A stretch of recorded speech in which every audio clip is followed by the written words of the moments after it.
할렐루야. 네, 8월 셋째 주 예배에 나오신 우리 청년부 지체들 그리고 성도님들 진심으로 환영하고 축복합니다. 2박 3일간의 수련회 일정을 잘 마치고 또 주일 예배가 되었는데 여러분들 은혜 많이 받으셨나요? 별로 안 받으셨나 본데요. 많이 받으셨죠? 네, 2박 3일 동안에 수고해준 임원들 그리고 또 함께 섬겨주신 목사님들 그리고 또 우리 물질로도 또 여러 방면에서 기도로 후원해주신 우리 권사님들과 또 장로님들 교회 여러분들이 있었기 때문에 우리가 수련회를 잘 누렸던 것 같습니다. 우리 주제가 함께 빛나는 시온성교회 청년부였는데요. 처음 여는 예배 때 말씀드렸던 것처럼 우리가 함께라는 그 가치에 대해서 다시 한번 생각해보는 시간이 되었으면 좋겠다라고 제가 말씀을 드렸었는데, 그 함께라는 가치에 대해서 다시 한번 생각하고 또 정말 함께 걸어나간다는 것이 무엇인지, 이 시온성교회 공동체 안에서 함께 살아간다는 것이 무엇인지 다시금 깨닫고 생각해 볼 수 있는 시간이었던 것 같습니다. 우리 그 수련회 때 받은 은혜들이 또 생각한 것들이, 기도했던 내용들이 끊이지 않고 여러분들의 삶에 계속해서 흘러가면 좋겠어요. 그래서 그런 기도를 했고 또 그런 마음으로 찬양을 준비를 했습니다. 이 시간 우리 함께 기도하고 찬양하실 때 수련회 때 받은 은혜들 그리고 또 한 다짐이 있다면 그런 다짐들, 그리고 우리가 함께 걸어나가겠다고 또 다짐을 했으니 그 함께 걸어나가는 시온성교회 청년부 되길 소망합니다. 기도하고 찬양하도록 하겠습니다. 하나님 감사드립니다. 2박 3일간 일정을 잘 마치고 다시 이 주일 예배에 하나님 앞으로 나왔습니다. 하나님, 수련회는 목사님이 말씀하셨을 때 우리가 한 번씩 먹는 특식이라고 말씀하셨습니다. 그만큼 우리 삶에 큰 영향을 주는 그 수련회를 잘 저희가 경험하고 또 그때 기도하고 함께 어울러서 찬양하고 또 공동체 안에서 함께 즐기며 나눴습니다. 하나님, 그때 받은 은혜들이 우리 삶 가운데 끊이지 않고 계속해서 흘러갈 수 있도록 우리 마음에 저장하여 주시고 우리 삶에 함께하여 주시옵소서. 이 시간 우리의 마음을 움직이시고 또 마음을 여시는 그 주님을 바라보며 나아갑니다. 주님께서 은혜로, 더 큰 은혜로 함께 하실 줄 믿사오며 사랑이 많으신 예수님의 이름으로 기도드렸습니다. 아멘.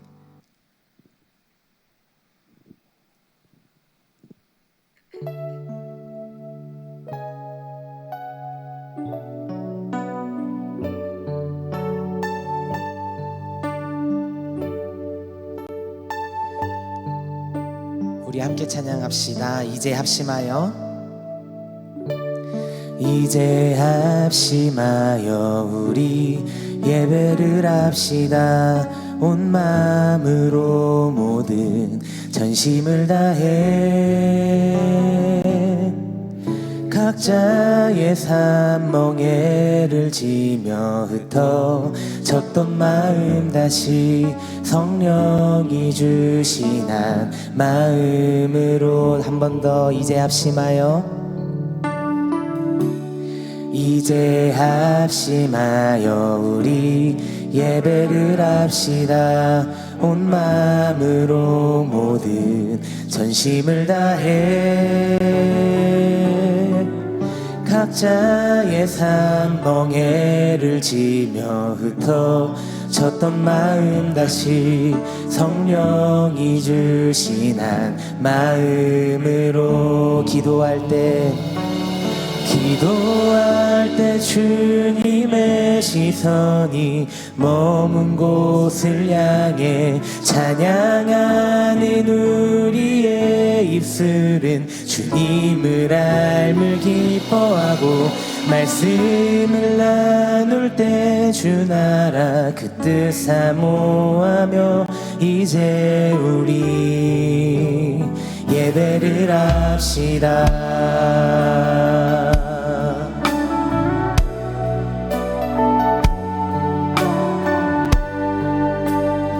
다시 한번 처음부터 찬양하겠습니다. 이제 합심하여, 이제 합심하여 우리 예배를 합시다. 온 마음으로 모든 전심을 다해 각자의 삶 멍에를 지며 흩어졌던 마음 다시 성령이 주신 한 마음. 다시 찬양합시다. 기도할 때 주님의 시선이 머문 곳을 향해 찬양하는 우리의 입술은 주님을 알물 기뻐하고 말씀을 나눌 때 주 나라 그 뜻 사모하며 이제 우리 예배를 합시다. 다시 한번 기도할 때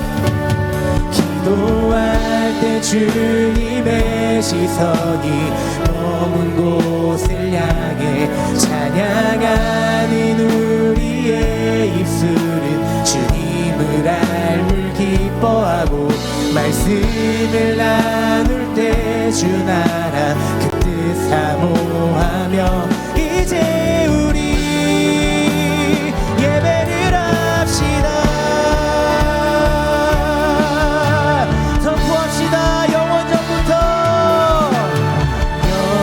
전부터 영원까지 우리 곁에 계시니 다시 돌아와 예배를 합시다. 영원 전부터 영원까지 우리 곁에 계시니 다시 돌아와 예배를 영원 전부터 영원까지 우리 곁에 계시니 다시 돌아와 예배를 합시다.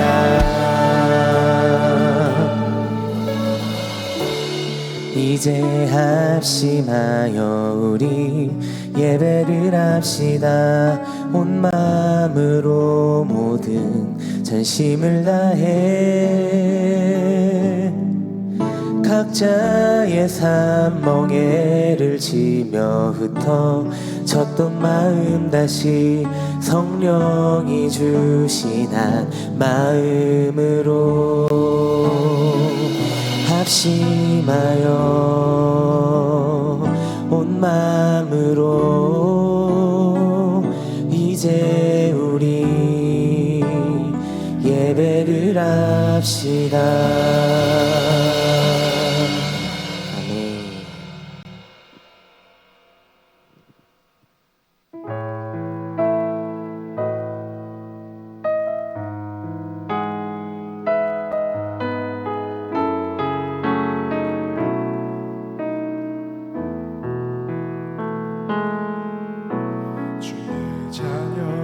산다는 것은 불가운데로 걸어가는 것, 그 속에서 신실하게 날 지키시는 그 손길을 경험하는 것,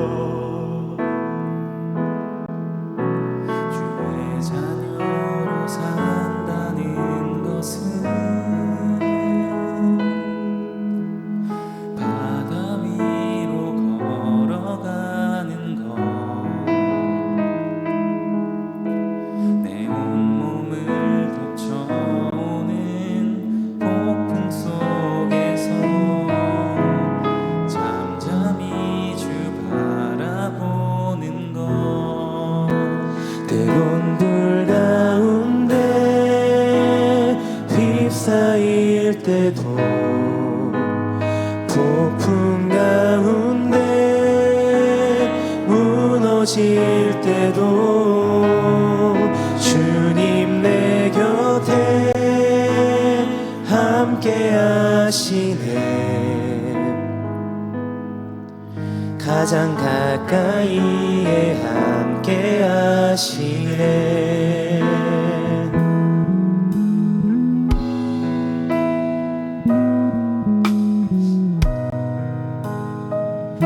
주님께서 우리 마음 가장 가까이에 함께 하심을 믿으십니까?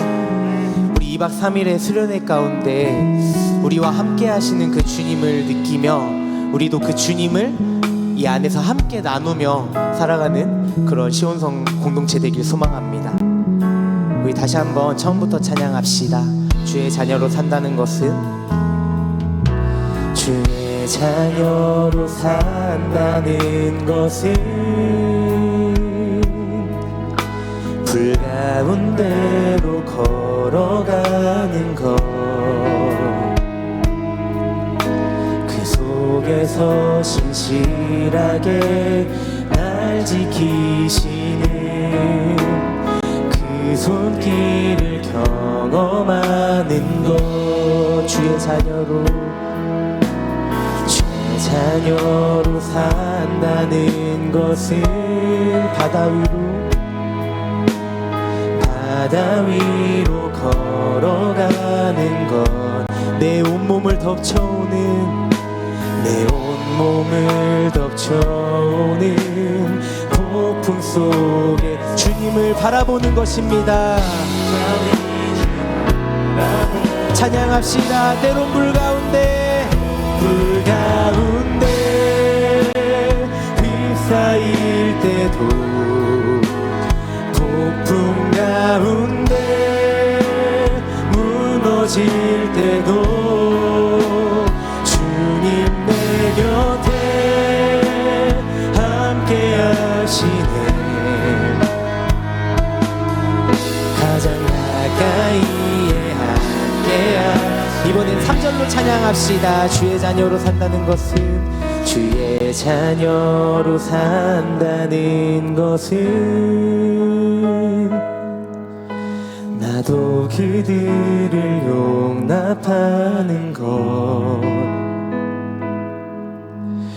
나를 위해 달리신 십자가 사랑, 그 사랑으로 살아가는 것. 주의 자녀로 산다는 것은 주님과 함께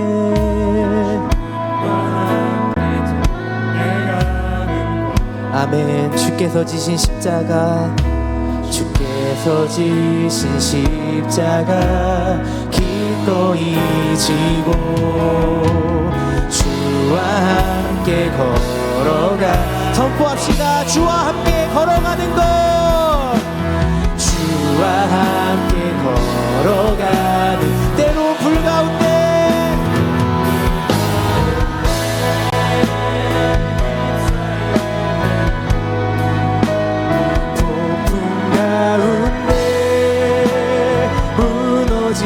때도 주님 내 곁에 함께 하시네. 가장 가까이 우리와 함께 하시는 그 주님을 다시 한번 찬양합시다. 때론 불 가운데 휩싸일 때도, 폭풍 가운데 무너질 때도 주님 내 곁에 함께 하시네. 가장 가까이 우리 선포하며 나아갑시다. 내가 걸어갈 때 길이 되고 살아갈 때 삶이 되는 그곳에서 예배하네. 내가 걸어갈 때 길이 되고 살아갈 때 삶이 되는 그곳에서 다시 한번 선포합시다. 내가 걸어갈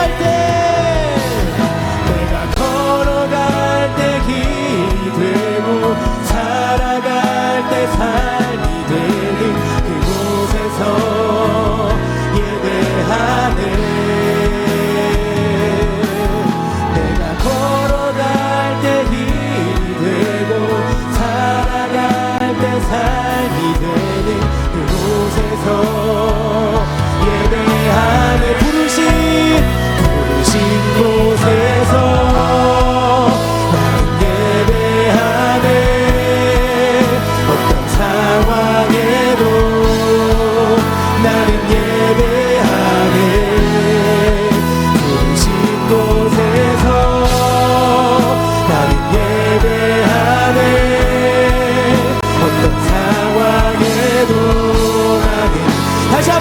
간절한 마음을 담아 찬양합시다. 부르신 곳에서 나는 예배하네. 어떤 상황에도 나는 예배하네. 부르신 곳에서 나는 예배하네. 어떤 상황에도 나는 예배하네. 우리 이 시간 잠시 기도하며 나아갑시다. 2박 3일의 수련회 가운데 우리와 함께 하신 주님, 내가 불 가운데 휩싸일 때도 폭풍 가운데 무너질 때도 나와 함께 하겠다고 말씀하시는 그 주님을 바라보면서 하나님, 내가 세상 가운데로 다시금 나아갈 때 하나님 당신의 이름을 붙잡고 나아가겠습니다. 내가 삶에서 예배자로 바로 서겠습니다. 이 시간 주여 한번 외치고 기도하며 나아갑시다. 주여, 아버지 사랑의 주님 감사드립니다. 하나님, 우리와 함께 하시고 우리 마음 가운데 계신 주님을 바라보며 나아갑니다. 우리 혼자서는 살아갈 수 없는 이 세상 가운데에서 우리 두치원성 공동체 함께 걸어가며 나아갑니다. 하나님, 우리와 함께 하시는 그 주님을 바라보며 나아가오니 하나님, 우리가 휘갈릴 때에도 폭풍 가운데 무너질 때에도 주님 우리와 함께하여 주시고 우리에게 힘을 부어주시옵소서. 오 주님, 함께하여 주시고 인도하여 주시옵소서. 아버지 주님, 아버지, 우리를 부르신 주님, 당신의 자리에서 예배자로 서겠습니다. 당신이 부른 자리에서 예배자로 서겠습니다. 우리의 직장 가운데서, 학교 가운데에서, 우리의 가정 가운데에서 예배자로 서겠습니다. 주님, 우리와 함께하여 주시옵소서. 아버지,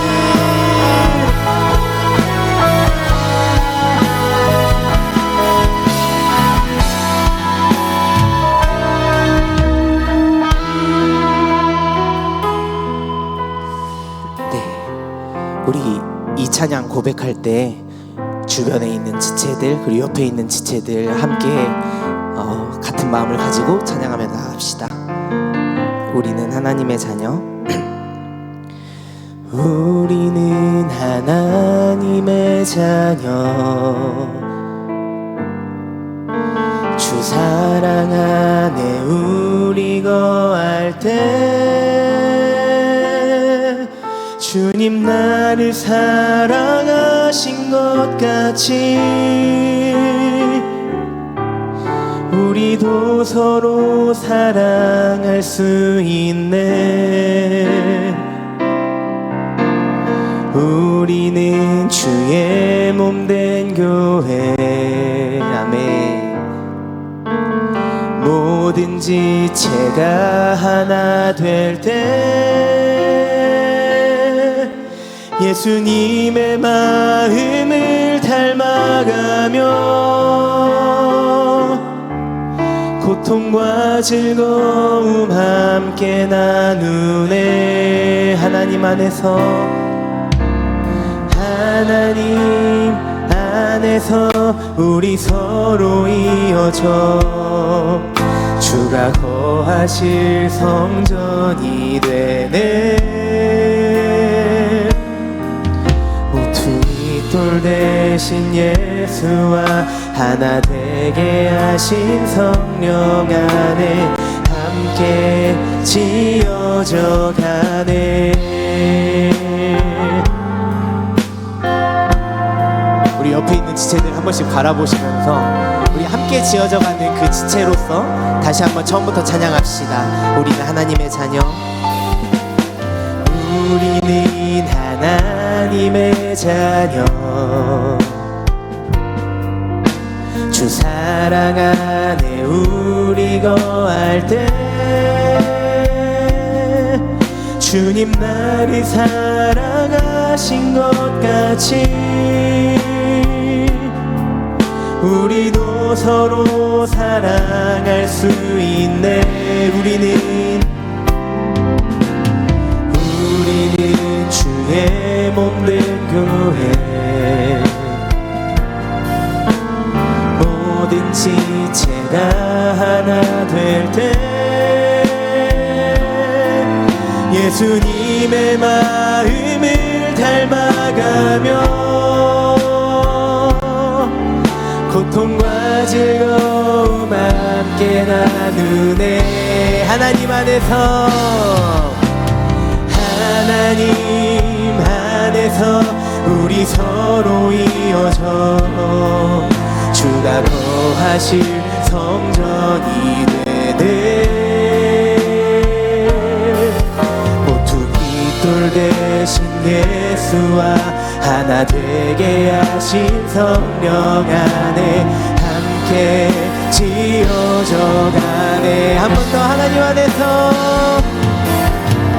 하나님 안에서 우리 서로 이어져 주가 거하실 성전이 되네.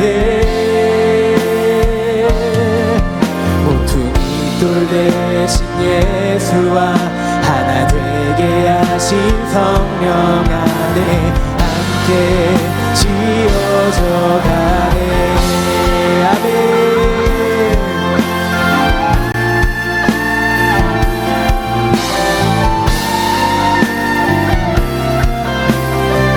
모퉁이 돌 대신 예수와 모퉁이 돌 대신 예수와 하나 되게 하신 성령 안에 함께 우리 목소리 높여서 선포합시다. 하나님 안에서 하나님 안에서 우리 서로 이어져 주가 거하실 성전이 되네.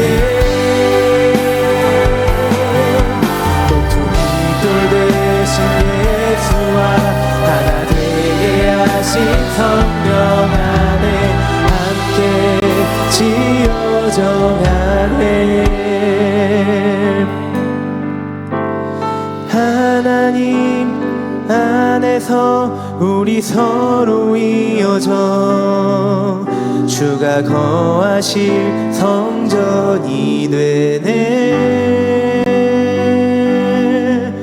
모퉁이 돌 대신 예수와 하나 되게 하신 성령 안에 함께 지어져 가네.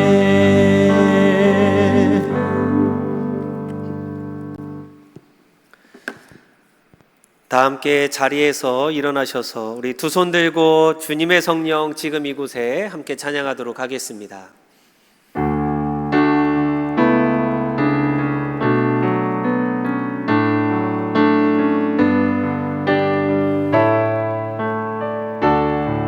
주님의 성령, 주님의 성령, 지금 이곳에 임하소서.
이제 우리의 마음과 뜻과 정성을 모아 하나님께 예배로 나아가도록 하겠습니다.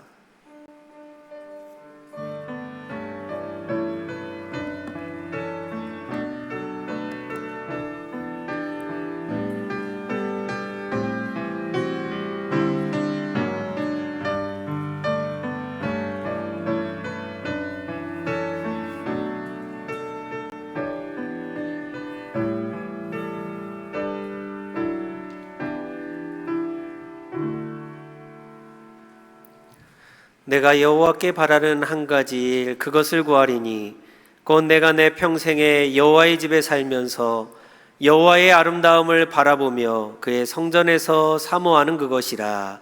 아멘.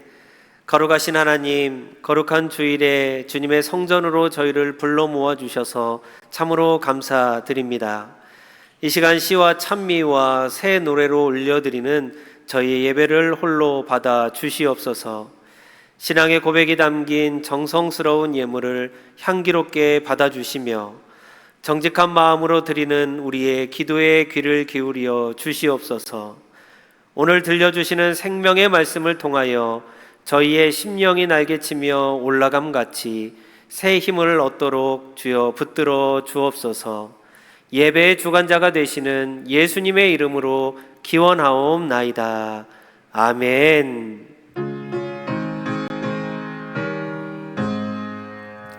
만입이 내게 있으면 그 입 다 가지고 내 구주 주시는 종을 늘 찬송하겠네. 내 은혜로신 하나님 날 도와주시고 그 크신 영광 널리 펴 다 알게 하소서. 내 주의 귀한 이름이 날 위로하시고 이 귀의 음악 같으니 잠이락되도다. 내 죄의 권세 깨뜨려 그 결박 푸시고 이 주한 마음을 피로써 보정케 하셨네.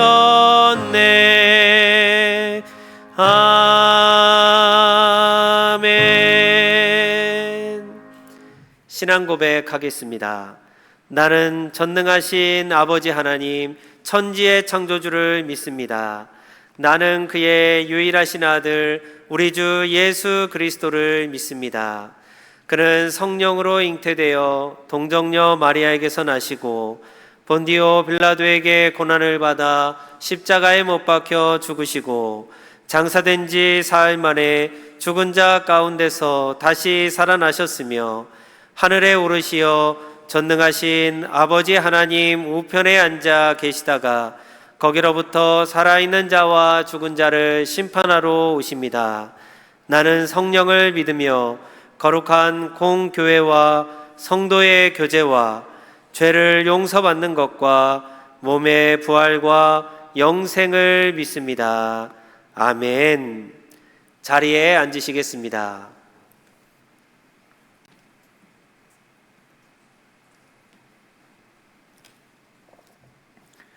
사랑의 하나님 아버지, 감사합니다. 하나님께서 인도해 주셔서 함께 빛나는 여름 청년 수련회도 은혜 가운데 잘 마치게 하심에 감사드립니다. 많은 청년들 가운데 특별히 우리 청년들 사랑해 주셔서 예배의 자리를 기억하고 모이게 하심도 감사드립니다. 이 예배를 통해 우리 모두 하나님을 더 알아갈 수 있는 시간 되게 하시고 힘을 얻게 하시고 지친 이들에게는 위로의 시간으로 인도하옵소서. 우리의 연약함을 아신 하나님, 세상의 유혹과 걱정 속에서 매번 흔들리고 넘어집니다. 우리 청년들의 믿음을 굳건하게 붙잡아 주옵소서. 미래의 불확실함과 앞으로의 여러 계획들 가운데 주님께서 나와 함께 하심을 잊지 않게 하옵소서. 하나님 아버지, 여기 모여있는 우리들 예수 그리스도의 마음을 품어 서로 협력하고 연합하여 하나님이 기뻐하는 함께 빛나는 청년부 되게 하옵소서. 우리의 삶을 통해 주님의 사랑이 나타나게 하시고 소외된 친구에게 따뜻한 손길을 내밀게 하옵소서. 우리에게 허락하신 재능과 시간이 나에게 있지 않고 오직 하나님께 속해 있음을 알게 하셔서 청년의 때 주님 나라를 위해 기꺼이 사용할 수 있는 믿음 더하여 주옵소서. 찬양 가운데 거하신 하나님, 우리 그리스 찬양대에게 함께해 주셔서 찬양으로 영광 돌릴 때 하나님 기뻐 받아주시고 우리에게는 은혜의 시간 되게 없어서 말씀을 전하시는 이규현 목사님, 성령께서 함께 하셔서 선포되는 말씀 받아 능력이 되어 듣는 우리들의 마음에 깊이 새겨지게 없어서 이규현 목사님에게 영육의 강건함을 더하여 주시고 오직 주님만 의지하며 사명을 잘 감당할 수 있도록 인도해 주옵소서. 또한 말씀을 듣는 우리들의 마음이 옥토가 되어 말씀을 잘 듣고 마음에 심겨짐으로 하나님 보시기에 좋은 열매 맺도록 인도하옵소서. 감사합니다. 예수 그리스도의 이름으로 기도합니다. 아멘.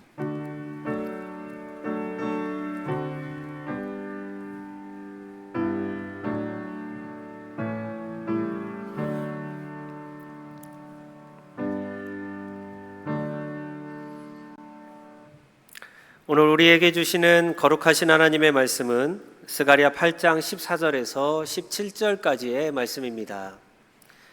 스가랴 8장 14절에서 17절입니다. 만군의 여호와가 이같이 말하노라. 너희 조상들이 나를 경노하게 하였을 때에 내가 그들에게 재앙을 내리기로 뜻하고 뉘우치지 아니하였으나 이제 내가 다시 예루살렘과 유다 족속에게 은혜를 베풀기로 뜻하였나니 너희는 두려워하지 말지니라. 너희가 행할 일은 이러하니라. 너희는 이웃과 더불어 진리를 말하며 너희 성문에서 진실하고 화평한 재판을 베풀고 마음에 서로 해하기를 도모하지 말며 거짓 맹세를 좋아하지 말라.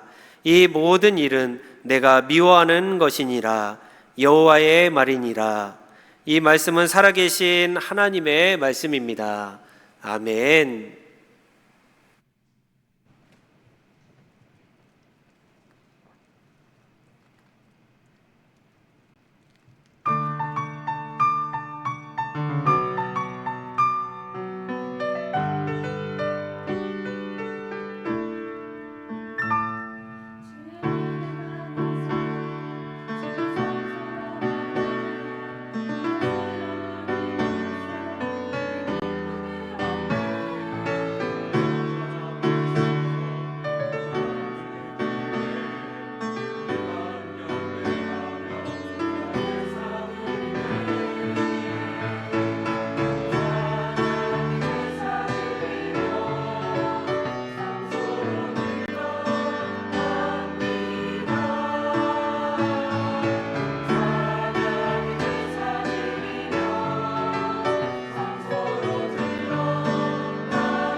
우리 수고한 그레이스 찬양대원에게 우리 큰 박수로 다시 한번 격려하도록 하겠습니다. 할렐루야, 아멘. 우리 함께 고백해 보도록 하겠습니다. 나에게도 봄은 옵니다. 기다려지지 않습니까? 예, 다시 한번 하도록 하겠습니다. 나에게도 봄은 옵니다. 아멘. 예, 우리 고백한 심령들 가운데 내 인생의 봄이 다시금 찾아오기를 간절히 소망합니다. 우리 여러분 혹시 겨울 산행을 해본 적이 있습니까? 저는 개인적으로 산에 오르는 걸 별로 좋아하진 않는데요. 어쩔 수 없이 어른들의 손에 이끌려서 이렇게 산에 올라갈 때가 있습니다. 그런데 이제 봄에는 뭐 벚꽃이라든지 이제 꽃이 피어서 참 이쁘죠. 또 여름에는 사실 너무 뜨겁기는 한데 그래도 실록이 우거져 있으면 또 이쁘고, 또 가을에는 단풍이 이뻐서 예쁘지만 문제는 사실 겨울 산행은 너무 힘들고 춥고 좀 어려운 그런 느낌이 있습니다. 모든 것이 회색빛으로 덮여져 있고요. 나뭇가지는 앙상하게 뼈만 드러내고 있습니다. 또 땅을 보면은요, 딱딱하게 얼어붙어 버려서 과연 이 땅에 어떤 생명이 자라날 수 있을까, 이런 생각들을 하게 되지요. 그런데 한참을 이렇게 눈 위를 걷다 보면은요, 발견하는 게 있습니다. 우리 한번 사진을 한번 볼까요? 사진 보여주십시오. 네, 바로 야생화지요. 눈 속에 혹은 얼음 아래에서 이렇게 작은 풀씨가 자라나서 이렇게 꽃이 자라는 모습들을 보게 됩니다. 그 모습을 보면서 야, 그래, 이 겨울 이 딱딱하게 얼어붙은 데에도 생명이 있구나. 그리고 지금 내가 겨울은 보내고 있지만 이제 새로운 봄이 오겠구나 하는 것들을 깨닫게 되는 것이지요. 우리 잠깐 노래를 우리 들어보도록 하겠습니다.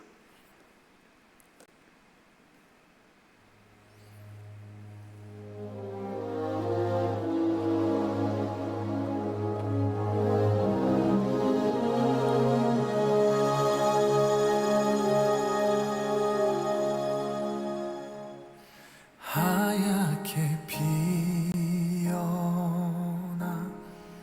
얼음꽃 하나가 달가운 바람에 얼굴을 내밀어 아무 말 못했던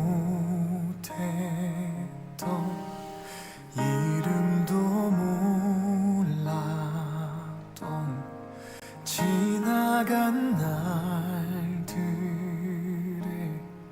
눈물이 흘러 차가운 바람에 숨어있다 한 줄기 햇살에 몸 녹이다 그렇게 너는 또 한 번 내게 온다 좋았던 기억만 그리운 마음만 네가 떠나간 그 길 위엔 이렇게 남아서 있다 잊혀질 만큼만 괜찮을 만큼만 눈물 머금고 기다린 떨림 끝에 다시 나를 비우리라. 네, 잘 들어보셨죠? 저도 개인적으로 너무나 애정하고 사랑하고 자주 듣고 좀 되게 내면적으로 힘든 일이 있으면 이 노래를 통해서 또 힘을 얻곤 합니다. 그럼 목사라고 해서 다 찬송가만 듣진 않습니다. 네, 되게 좋아하는 곡인데요.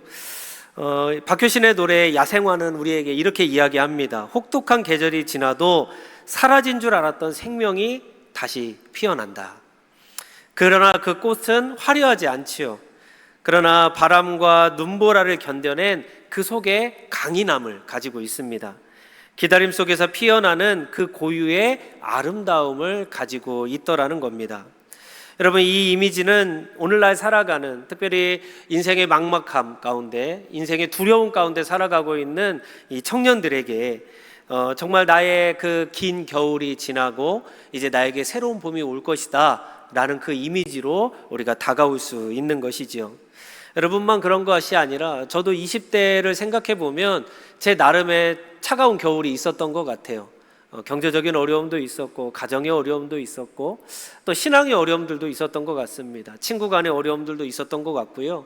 지금 생각해 보면 왜 그때가 그렇게 힘들었을까? 사실 지금 생각해 봐도 그때로 돌아가고 싶진 않습니다. 나이 들어 있는 지금이 저는 더 좋습니다.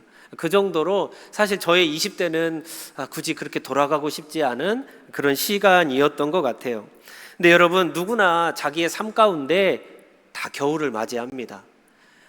각자의 겨울의 시간이 다를 뿐이지 분명히 겨울을 맞이할 때가 있다는 것이지요. 직장이나 또는 가정에서 또는 인간관계에서, 건강이나 경제적인 문제 속에서 마치 봄이 오지 않을 것과 같은 그런 겨울을 맞이할 때가 있더라는 겁니다. 여러분, 오늘 우리가 읽은 이 스가랴 8장은요 그 인생의 겨울을 끝내고 이제 봄을 맞이하기 전인 바로 그 직전의 이야기를 우리에게 들려주고 있습니다. 우리가 잘 알듯이 이스라엘은요 이 두 개의 나라로 분리가 되었습니다. 북쪽의 이스라엘과 남쪽의 유다로 이렇게 나누어지게 되지요. 다윗의 아들 솔로몬 이후에 남북으로 갈라졌는데요, 북쪽은 아수르라는 나라의 점령이 되어서 사라지게 되었고, 남쪽 유다는 한 140년 정도를 더 지내기는 했지만 결국 바벨론이라는 나라의 점령이 되어서 모든 나라의 민족들, 또 그 사람들이 다 포로로 끌려가는 너무나 비참한 신세 가운데 나아가게 되었습니다. 자기들의 목숨과 같았던 성전은 다 불타버렸습니다. 자기의 도시 예루살렘은 폐허가 되었지요. 백성들은 낯선 땅에서 무려 70년 동안 식민 생활을 해야 했습니다.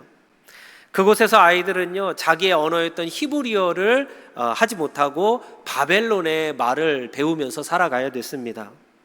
하나님의 절기 대신 이방 민족, 이방 제국의 절기를 따라야 됐어요. 그게 바로 우리가 읽는 다니엘서에 나와 있습니다. 다니엘이 정말 그 바벨론이라는 나라에서 엄청난 고난을 겪지 않았습니까? 이런 고통의 시간이 지난 이후에 이 에스라서를 보면 이 고레스 왕이 칙령을 내립니다. 명령을 내려서 너희 고향으로 돌아가도 좋다, 너희 예루살렘으로 돌아가도 좋다 라는 명령을 하게 되지요. 그래서 이스라엘 백성들이 자기가 가지고 있던 짐을 싸들고 고향이었던 예루살렘으로 다시금 돌아오게 됩니다. 그런데 예전에 생각했던 내 상상 속에 있었던 고향의 모습과 실제 내가 경험하고 있던 고향의 모습은 너무나 달랐다는 거예요. 이상과 현실이 괴리를 일으키고 그것에서 만족하지 못할 때가 분명히 있지 않겠습니까? 집으로 돌아왔는데, 고향으로 돌아왔는데 성전이 없는 거예요. 또 자기의 왕조가 끊어졌습니다. 성벽은 무너졌습니다. 또 페르시아 총독 아래서 여전히 나는 식민 생활을 하고 살아갈 수밖에 없었습니다. 또 문화와 신앙은 뒤섞여 버려서 내가 목숨처럼 가지고 있었던 여호와 하나님을 향한 신앙 역시 사라져 버렸어요. 그러니까 내 삶을 지탱하고 있던 모든 것들이 다 사라져 버렸다라는 겁니다. 여러분, 그럴 때 우리는 어떤 생각을 하게 됐습니까? 과연 하나님은 살아계시기는 한 걸까? 하나님은 나를 포기한 건 아닐까? 하나님이 여전히 나를 사랑하고 계시기는 한 걸까? 이런 생각들이 들지 않겠습니까? 여러분, 이 말이 와닿지 않는다면 여러분의 삶을 한번 대입해 보십시오.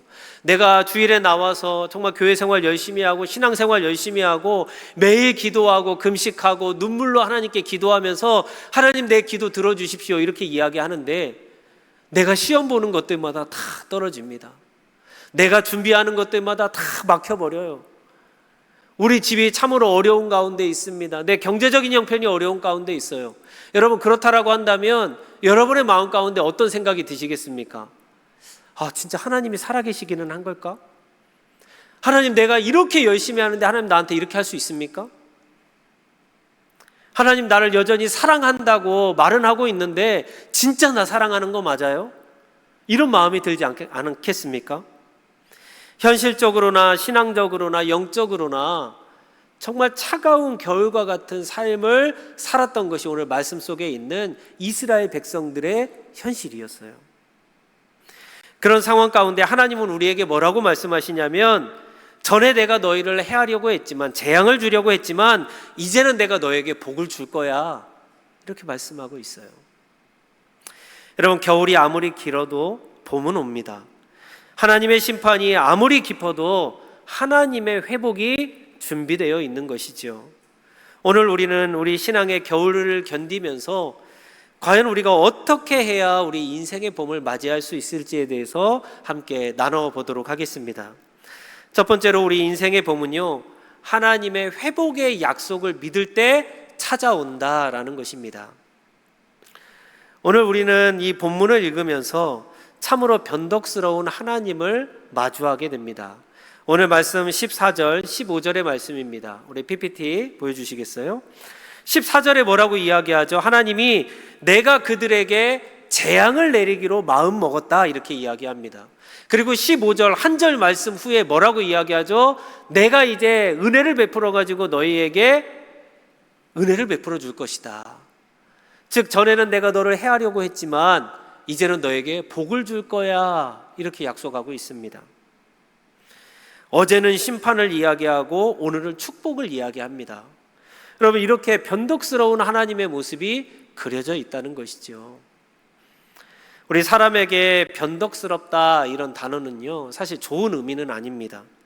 기분에 따라 말이 바뀌고 약속을 지키지 않고 예측할 수 없을 때 우리는 그 사람을 향해서 야, 차 너 정말 변덕스럽다, 이렇게 좀 좋지 않은 이야기로 할 때가 있습니다. 변덕스럽다라는 것은 그 사람을 믿을 수 없다는 것이죠. 신뢰할 수 없다라는 이야기입니다. 그런데 여러분, 성경 속에 하나님을 대면하다 보면, 하나님의 말씀을 읽다 보면 왜 내가 믿는 하나님은 이렇게 변덕스러운가, 그런 마음을 가질 때가 있어요. 이랬다가 저랬다가 과연 어디에 장단을 맞춰야 되는지 의문이 될 때가 있더라는 것이죠. 우리 앞에 화면을 볼까요? 하나님이 우리에게 복을 주신다고 약속하시다가 갑자기 진노하시는 말씀을 할 때가 많습니다.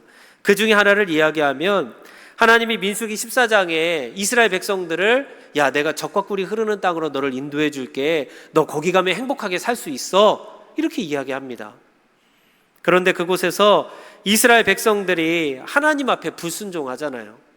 그러니까 어떻게 됩니까? 하나님의 축복을 확 거두어 버리시고는 하나님의 땅, 가나안 땅에 못 들어가게 하시는 거예요. 40년 동안 광야 생활을 하게 하십니다.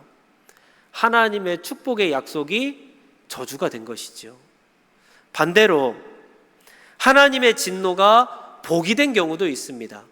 넘겨보시면 출애굽기 32장에 대표적으로 이야기하는데요, 이스라엘 백성들이 이 모세가 이 십계명 돌판을 하나님께 말씀을 받아가지고 내려왔는데, 그때 어떤 일이 일어납니까? 이스라엘 백성들이 금송아지를 만들어가지고 야, 이게 우리의 하나님이야, 내가 이 금송아지에게 절해야 돼, 그러면서 춤추면서 날뛰면서 그 금송아지를 칭송하고 있었습니다.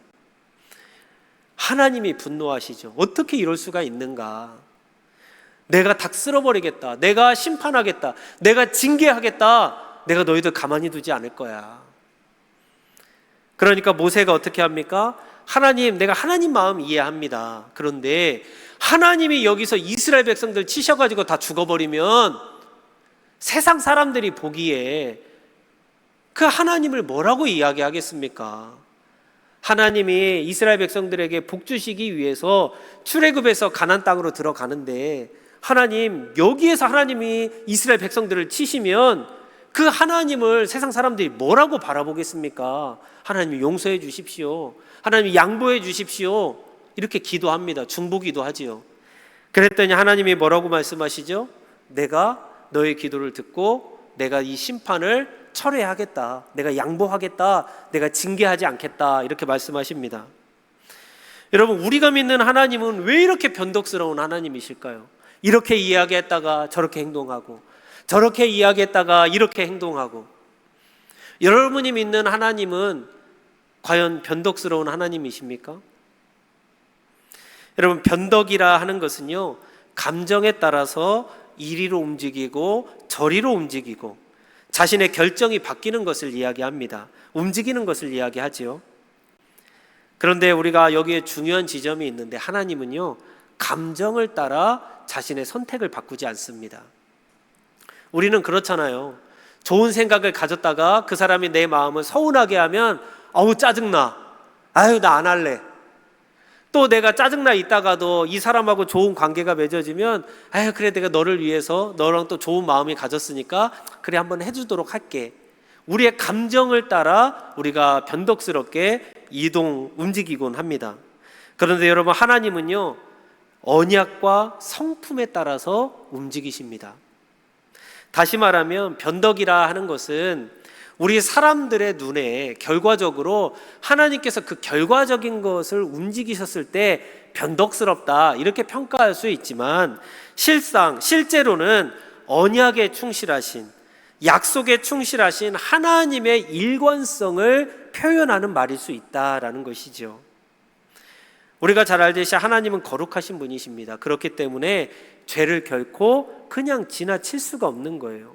그러니까 우리가 죄를 짓는다 할 때에 아무리 우리가 하나님께서 우리에게 축복을 약속하셨어도 하나님이 그것을 그냥 지나칠 수 없는 겁니다. 징계하시겠지요. 심판하실 겁니다. 반대로 하나님은 자비로우신 분이시기 때문에 우리가 우리의 죄를 깨닫고 하나님 잘못했습니다, 하나님 용서해 주십시오, 내가 하나님께로 다시금 나아가기를 원합니다 결단했을 때 하나님께서는 그 회개의 모습을 보시고 다시금 그 마음을 돌이키셔서 안아주신다는 것이죠. 받아주신다라는 겁니다. 하나님은 바로 감정의 변화가 아니라 관계의 상태에 따라서 우리들을 축복하시기도 하시고 때로는 징계하시기도 하시는 겁니다. 우리를 심판하는 것도, 우리를 회복시키시는 것도 다 하나님의 능력 안에 있고 하나님의 손길 아래 있지만, 하나님과 나와의 관계가 회복되어질 때 하나님께서는 심판하시리라는 그 마음의 뜻을 돌이키셔서 우리를 축복해 주신다라는 것입니다. 오늘 말씀 속에 하나님께서 우리에게 복을 주시기로 작정하신 이유가 과연 무엇이 있을까요? 오늘 말씀을 보면은요, 이스라엘 백성들은 해마다 4번의 금식을 행하고 있었습니다. 그런데 우리가 여기에서 오해하면 안 되는 것이요, 그러면 내가 금식하면 하나님께서 나에게 복을 주시는가? 그게 아니지요.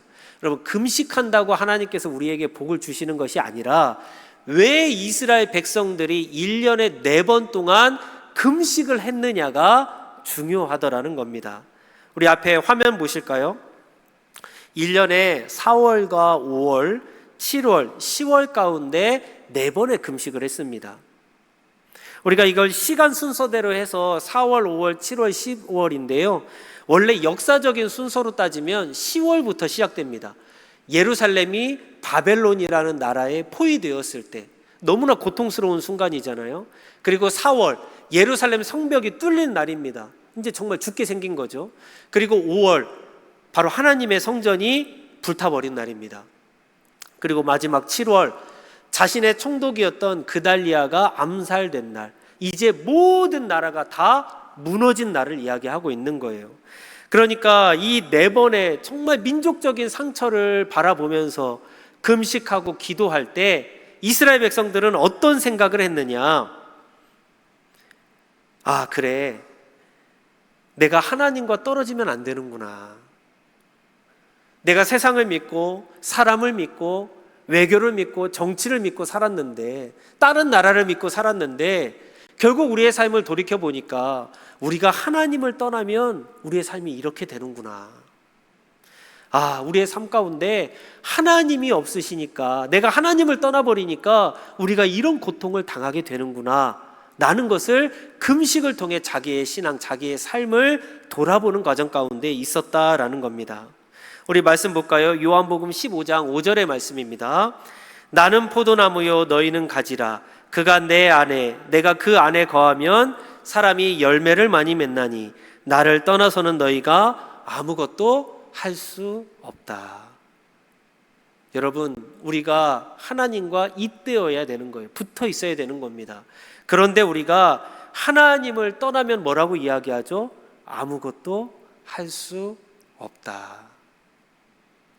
여러분, 우리가 하나님께 가까이 가기를 노력할 때 우리가 예수님 안에 있고 예수님이 우리 안에 있을 때에 하나님은 자신의 뜻을 돌이키셔서 우리에게 복을 주시기로 작정하십니다. 마치 땅속에 깊이 묻혀있던 씨앗이 때를 기다려서 봄에 싹을 틔우는 것처럼 회개와 순종의 계절이 되자 하나님은 우리에게 복 주시기로 결정하셨다라는 것이지요. 여러분, 그렇기에 우리에게 소망이 있는 겁니다. 만약에 하나님께서 우리의 징계의 모습을 보시고 우리의 죄의 모습을 보시고 우리를 심판하시고 징계로만 끝났다라고 한다면 여러분, 우리에게 무슨 희망이 있겠습니까?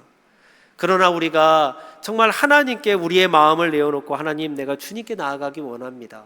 내가 주님께 다시 한번 바로 서기 원합니다. 결단했을 때 하나님은 그 모습을 보시고 그래, 내가 나의 뜻을 돌이켜서 너에게 복 줄 거야. 내가 너를 바라볼 거야. 내가 너와 함께 할 거야. 라고 말씀하시니까 여러분, 우리에게도 희망이 있는 것이죠. 하나님의 약속은 변치 않고 그 약속은 여전히 우리를 향해 있기 때문에 여러분, 우리에게 소망이 있는 것이죠. 하나님의 변치 않는 그 약속, 그 사랑을 믿으시기 바랍니다. 두 번째로 여러분, 우리의 인생의 봄은요, 나의 봄이 아니에요. 나만의 봄이 아니라 우리의 봄으로 만들어갈 수 있어야 됩니다. 스가랴 8장은 두 번째 아주 중요한 메시지를 우리에게 전하고 있습니다. 하나님의 회복은요, 나 혼자 잘 먹고 나 혼자 잘 사는 것에 끝나지 않는다라는 것이죠.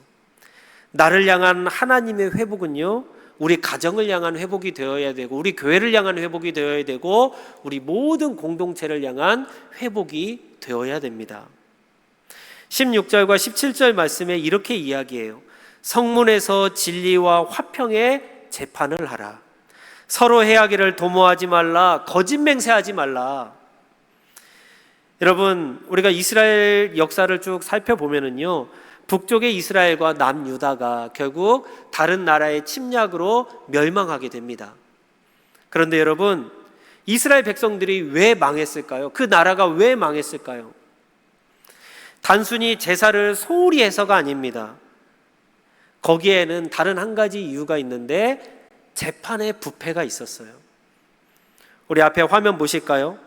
아모스서 5장 7절에 보면 이렇게 이야기합니다. 정의를 순수그로 만들며 공의를 땅에 던진다. 너희가 그 법을 땅에 던져버렸다는 거예요. 이사야 1장 23절에 뭐라고 이야기합니까? 재판관은 뇌물을 사랑하며 고아를 위하여 재판하지 않는다. 예레미야 5장 28절에는 이렇게 이야기합니다. 고아와 가난한 자의 성소를 너희가 변호하지 않는다. 무슨 이야기죠? 그 당시에 재판이요, 올바르게 이루어지지 않았다라는 겁니다. 하나님께서 우상 숭배, 제사 이런 것 같은 신앙적인 문제를 분명히 이야기하십니다. 너희가 나를 버렸다 이렇게 말씀하죠. 그런데 이 이유가요, 반절입니다. 반절. 나머지 반절은 무엇이냐면 가장 많이 그리고 가장 강하게 질타하신 이유는 바로 재판의 문제였어요. 재판의 문제. 여러분, 우리 잘 알죠? 무전유죄, 유전무죄. 그게 무슨 뜻이지요? 돈이 없으면 여러분 죄가 된다는 거예요.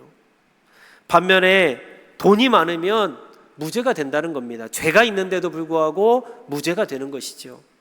예나 지금이나 힘있고 권력 있는 또 돈이 있는 사람들의 송사는 유리하게 해주고 또 반면에 힘이 없고 가난한 사람들, 연약한 사람들, 약자의 송사는 모른 척하고 도리어 그들의 죄를 만들어버리는 그런 현상들이 일어나지 않습니까? 특별히 사회가 병들면 병들수록 이런 병폐는 자꾸 일어나게 되는 것입니다. 여러분, 왜 하나님께서는 우리가 봤을 때 교회 안에서 제사 드리면서 하나님만 예배하고 제사 드리는 거, 기도하는 거 이런 것만 중요하게 생각하면 되지 왜 하나님이 굳이 재판하는 것을 이렇게 따박따박 따지고 계실까? 왜 하나님은 재판 문제에 대해서 이렇게 민감하게 반응하실까를 우리가 주의 깊게 살펴봐야 되는 거예요. 여러분, 이스라엘에서 율법을 살펴보면 재판의 문제는 단순히 법을 집행하는 문제 차원이 아닙니다. 원래 재판은요, 하나님이 하시는 거예요.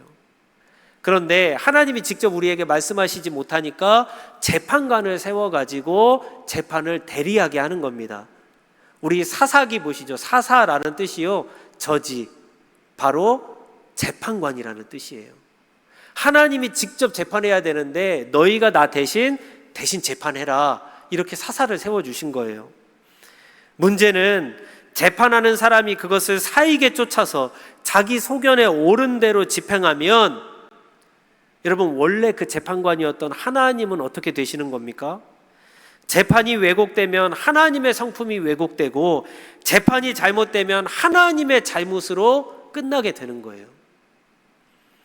결국 공적인 정의가 사라지게 되고, 나아가 사회 전체가 붕괴되는 일이 일어날 수밖에 없는 것이지요. 오늘 말씀에서도 특별히 스가랴 시대, 즉 포로에서 귀환되어서 자기의 고향으로 돌아온 이 시기에도 재판의 공정성은 아주 매우 민감한 문제였어요. 근데 여러분 생각해 보십시오. 그때만 그렇습니까? 오늘날 살아가고 있는 우리 세상 한번 보십시오. 뉴스 한번 살펴보세요. 죄가 없는 사람이 죄를 만들어지기도 하죠. 죄가 있는 사람이 죄가 없어지기도 합니다. 16절 말씀에 앞에 PPT 한번 보시면 뭐라고 이야기합니까? 너희 성문에서 진실하고 화평한 재판을 베풀어라. 옆에 그림을 보시면은요, 당시의 재판은요, 성문 앞에서 열렸습니다. 우리가 잘 알듯이 성문은 모든 사람이 드나드는 곳이잖아요. 그러니까 재판관이 거기에서 기다리고 있으면 자기의 억울한 이야기를 거기서 이야기하는 거예요. 그러니까 모든 사람이 재판을 받을 수 있고요, 또 많은 사람들이 그 재판의 모습을 볼 수 있습니다. 그런데 하나님께서 우리에게 뭐라고 이야기하죠? 그 재판이 열리는 과정 가운데 진리와 화평을 요구하고 있어요. 이것은 단순히 도덕적인 훈계를 이야기하는 게 아닙니다. 야, 너희 나라가 예전에 이 재판 올바르게 하지 않아서 너희 나라가 망했잖아. 북쪽 이스라엘 망했잖아. 그거 생각해 보면서 너희가 올바르게 해야 돼. 너희 그렇지 않으면 똑같이 망한다. 하나님은 그 얘기를 하고 있는 거예요. 정말 절박한 경고이자 부탁을 하는 것이죠. 너희는 그렇게 살면 안 돼. 그런데 놀라운 것은요, 여러분 140년 후에 남유다가 똑같이 망합니다. 여기에서 화평은요, 우리가 잘 아는 단어입니다. 샬롬이라는 단어예요. 구약에서 히브리어는 샬롬이라고 이야기하고 신약에서는 헬라어로 에이레네 이렇게 이야기하죠. 평화, 평안, 온전함을 이야기하는 겁니다. 어떻게 우리가 샬롬의 재판, 화평의 재판, 온전한 재판을 이루어갈 수 있을 것인가? 그것은 16절에서도 이야기하듯이 예수 그리스도의 진리가 우리 가운데 있어야 된다는 거예요. 여러분, 예수님의 진리가 우리 가운데 임하면 어떤 일이 일어나죠? 정의를 실천하게 돼요. 말씀이 우리 안에 들어오면 무엇이 옳고 그른지를 분간하게 되더라는 거예요. 그게 바로 정의이지요. 그리고 정의가 우리 안에 있으면 어떻게 됩니까? 실천하게 됩니다. 여러분, 말로만 예수 믿는 건 아무나 다 할 수 있습니다. 그러나 내 안에 말씀이 들어오고 내 안에 진리가 들어오고 내 마음 가운데 진정한 복음이 들어오면 그 말씀 가운데 살아가려는 노력이 우리 안에 생기게 되지요. 그러면 우리의 삶에 평화가 임하게 되는 것입니다. 그렇기 때문에 예수님의 진리와 정의와 실천은 한 묶음이에요. 한 패키지라는 겁니다. 그렇기 위해서 오늘 17절에 실체적인 이야기를 하죠. 뭐라고 이야기합니까? 서로 해하기를 도모하지 말고 거짓맹세하지 말아라. 거짓말하지 말아라. 결국 이 모든 것은요, 나 혼자만의 이야기가 아니에요. 사람과 사람 사이의 이야기입니다. 우리 공동체의 이야기가 되는 것이죠.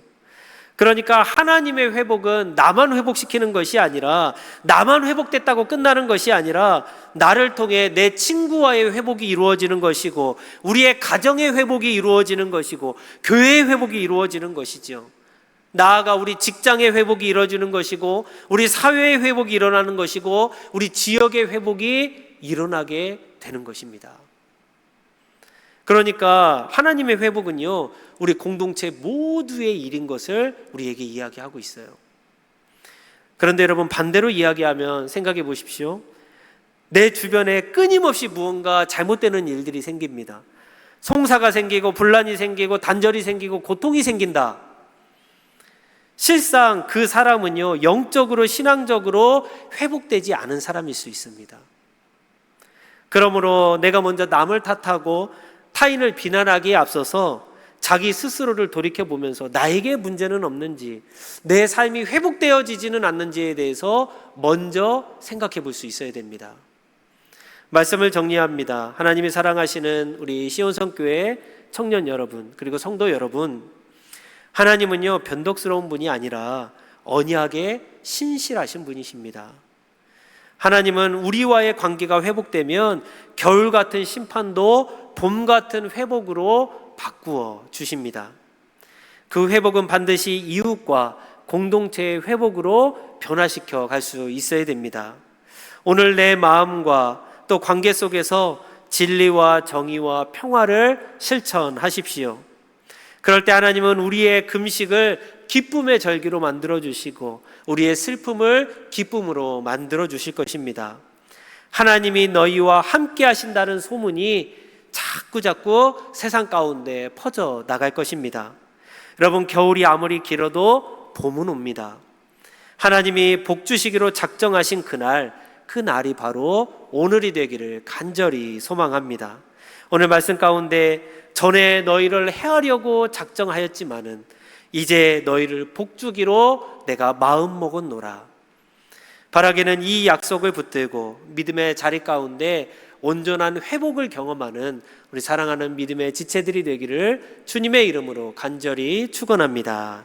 아멘. 기도하도록 하겠습니다. 신실하신 하나님, 오늘 말씀을 통해 주님의 마음을 다시금 생각해 하시니 감사드립니다. 주님은 변덕스러운 분이 아니라 언약과 사랑에 변함이 없으신 분이심을 믿습니다. 저희가 주님을 떠나 있을 때 심판하셨지만 돌아오면 기꺼이 복을 주시고 회복시키시는 자비의 하나님이신 것을 주님 찬양합니다. 혹시 저희 마음속에 주님과 멀어진 영역이 있다면 이 시간 회복하게 하여 주시고 주님께 돌아오는 역사가 있게 하여 주시옵소서. 주님, 저희의 회복이 나만의 회복에서 멈추지 않게 하시고 가정과 교회, 직장과 사회로 흘러가게 하옵소서. 진리와 정의가 또 평화가 저희 삶의 표지가 되게 하여 주시고 성문에서 공의가 세워지듯 우리의 말과 행동에서 주님의 성품이 드러나도록 우리를 붙잡아 주시옵소서. 주님, 저희 공동체가 서로 해하기를 도모하지 아니하고 거짓을 말하지 아니하며 사랑과 신뢰 위에 세워지는 공동체가 되기를 원합니다. 그리하여 우리의 금식이 기쁨의 절기로, 우리의 겨울이 봄으로 바뀌는 은혜를 경험케 하여 주시옵소서. 예수님의 이름으로 기도드립니다. 아멘.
우리 다 함께 일어나셔서 봉헌 찬양 올려드리도록 하겠습니다.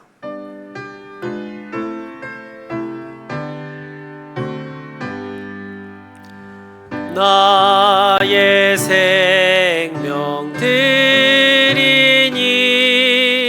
주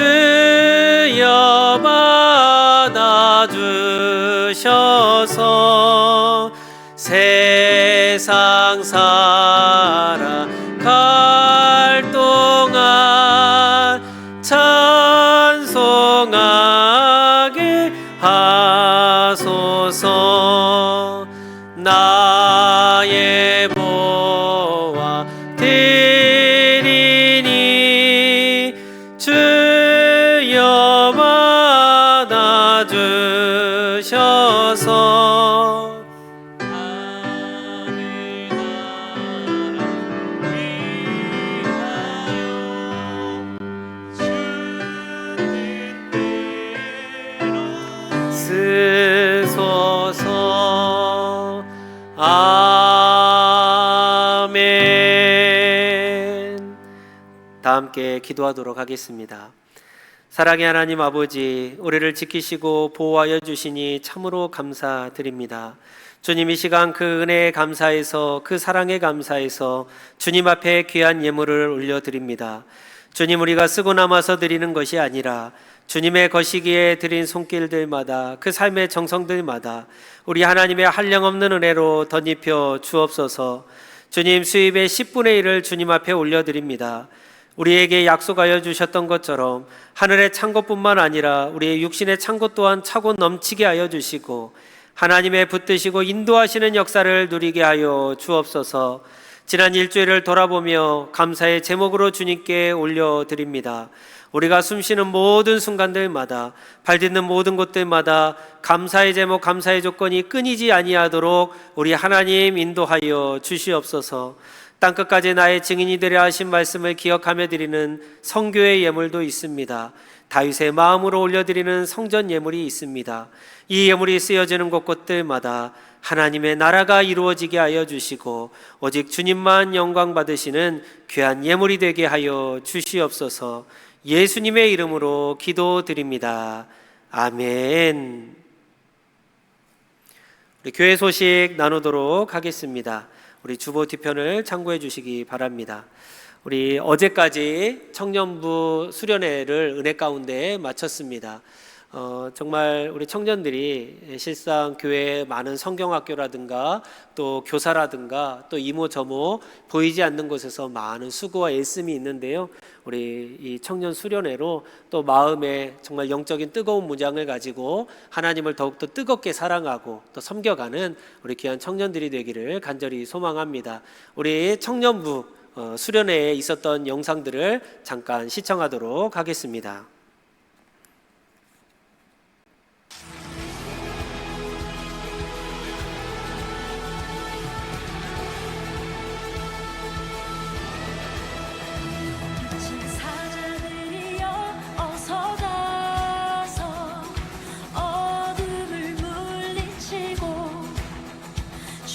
진리 모르는 백성에게 복음의 빛 비춰라. 선한 사역 위하여 힘을 내라. 주 함께 하시겠네. 주의 크신 사랑을 전파하며 복음의 빛 비춰라. 빛의 사자들이여 복음의 빛 비춰라.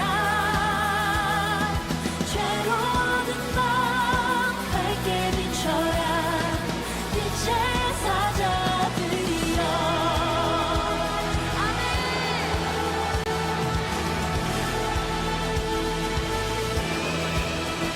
주님 부탁하신 말 순종하여 이 진리 전파라. 산을 넘고 물 건너 힘을 다해 복음의 빛 비춰라. 동서남북 어디나 땅끝까지 주님만 의지하고 눈 어두워 못 보는 백성에게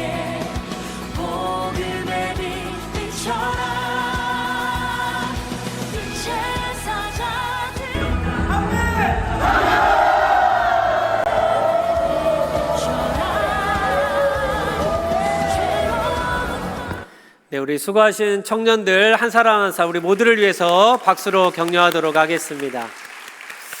네, 한 가지 소식을 더 전해드립니다. 우리 2025년 또 가을 특별 새벽 기도회 8월 25일 월요일부터 30일 토요일까지 진행됩니다. 사무엘처럼이라는 제목으로 진행이 되는데요. 여러분, 은혜의 자리는요, 은혜는요 그냥 오지 않습니다. 내가 찾아다녀야 되는 것이고 내가 붙들어야 되는 것입니다. 이거 꼭 기억하셔서 우리 새벽 가운데 새벽을 깨우면서 하나님의 풍성한 은혜 가운데 거하는 우리 귀한 청년들이 되기를 간절히 소망합니다. 나머지 내용들은 주보를 참고해 주시기 바랍니다. 우리 다 함께 자리에서 일어나도록 하겠습니다. 하나님이 사랑하시는 우리 전주 시온성교회 청년 여러분, 그리고 성도 여러분, 우리 하나님은요 언약과 사랑에 변함이 없으신 분이십니다.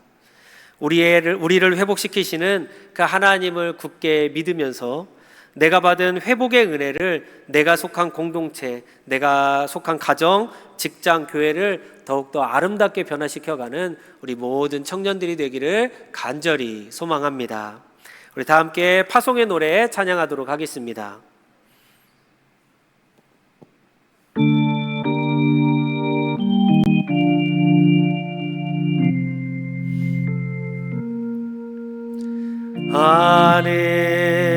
하늘에 계신 아버지 이름 거룩하사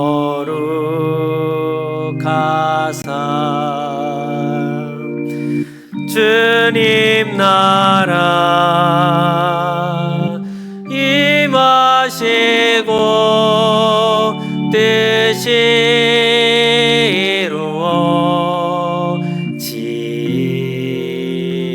이루어지이다. 일용할 양식 주시고 우리들의 큰 죄 다 용서하옵시고 또 시험에 들게 마시고 악에서 구원하소서. 대개 주의 나라 주의 권세 주의 영광 영원히 아멘. 이제는 이 땅 가운데 친히 오셔서 십자가의 고난과 아픔을 묵묵하게 감당하신 참으로 겸손하신 예수 그리스도의 은혜와 여호와는 내게 복을 주시고 너를 지키시기 원하며 여호와는 그의 얼굴을 내게로 비추사 은혜 베푸시기를 원하며 여호와는 그의 얼굴을 내게로 향하여 드사 평강 주시기를 원하시는 하나님 아버지의 지극하신 사랑하심과 성령님의 감화감동 교통 교제하심 위로하심의 역사가 우리를 새롭게 변화시키시고 회복시키시는 하나님을 신뢰하며 삶의 지경을 진리와 정의 그리고 평화를 실천하기를 소망하는 우리 전주 시온성교회 청년들과 성도들 머리머리 위에 이들의 가정과 직장과 사업과 학업의 현장 위에 살아가는 모든 발걸음 위에 이제로부터 영원까지 함께 하시기를 간절히 축원하옵나이다. 아멘.